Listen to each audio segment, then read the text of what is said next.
Repasaremos resultados e clasificacións tanto en segunda como na terceira división. Pero xa que estamos aquí, en primeira, falamos do equipo que nos representa ao noso concello, o Portazgo Bravú, que levou un partido e de momento esa primeira victoria. Temos precisamente a un xogador do conxunto cullerdense para que nos comente como afronta este torneo.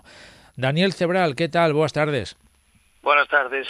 Que tal? Bueno, primeiro partido e xa primeira victoria.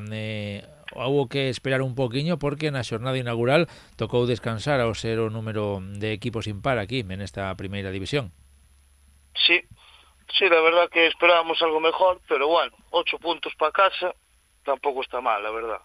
Bueno, a verdade é que aquí nesta categoría vai a ser complicado, non? Porque están os de sempre, os prácticamente intocables, Ans e tamén o San Cristóbal, e que de momento pois contan os seus partidos igualmente con victorias, tamén deixando poucas opcións aos seus rivais. Sí, ganaron los dos partidos, creo que San Cristóbal, los 24 puntos, creo que lleva. Y el Ans solo perdió 2 puntitos con los marineros. Está bastante complicado porque son muy buenos, pero a ver, en 2 semanitas jugamos contra ellos, a ver qué pasa.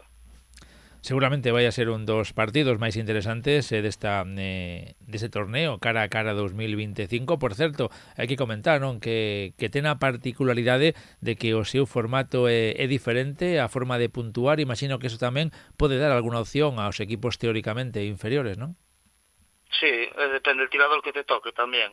Es un sorteo, entonces depende del que te cuadre. A mí, por ejemplo, este partido, tuve un partido muy malo, pero me tocó el mejor del otro equipo, entonces ya era bastante complicado llevarme los puntos.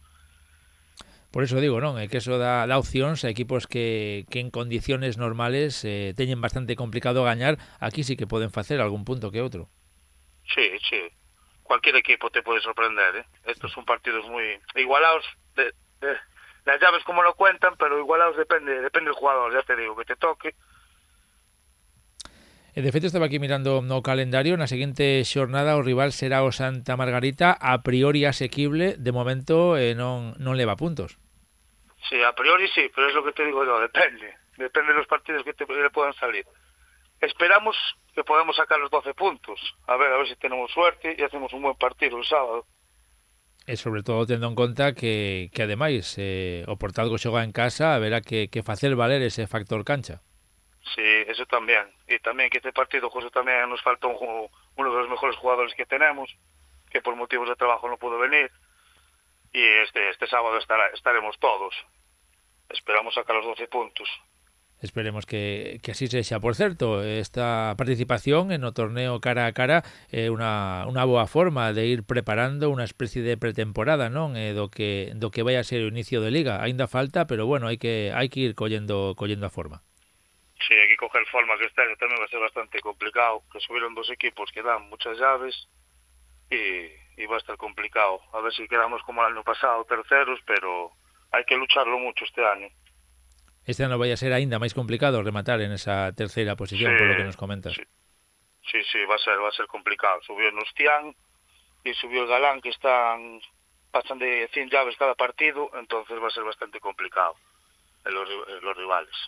Haberá que facer algún fichaxe ou coa plantilla que ten agora mesmo o Portazgo Bravú será suficiente? Hombre, esperemos que sea suficiente, pero tampoco decimos que no hay ningún fichaje. Eso ya depende del capitán y de la presidenta.